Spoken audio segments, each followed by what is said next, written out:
Erkki Sven Tüür. Muusika on kogu aeg olemas kusagil.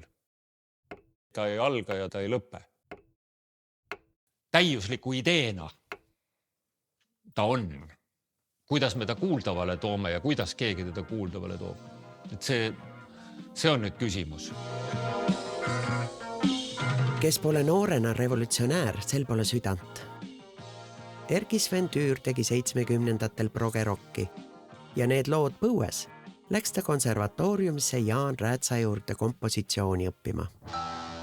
Tänaseks on Tüür koos Pärdiga tuntuim ja mängituim Eesti helilooja.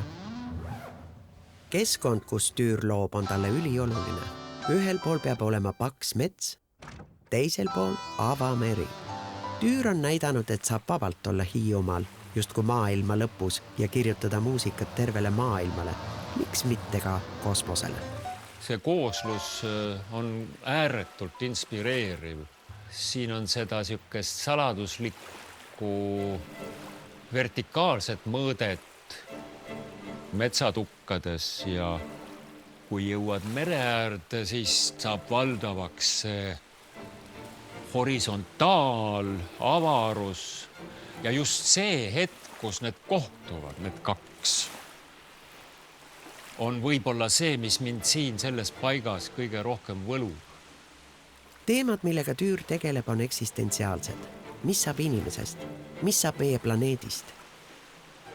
Ja nii nagu meri loksub ja lainetab, teeb seda ka Tüüri muusika. See on liikumises, justkui tee, mis peab kuhugi viima.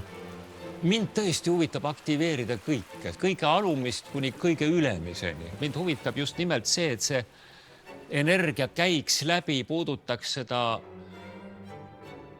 pürgi sinna tähtede poole, aga ka seda, kus sa kahe jalaga maas jääd, seda kõige ürgsamat seksuaalsust, romantilisi tundeid ja puhast intellekti.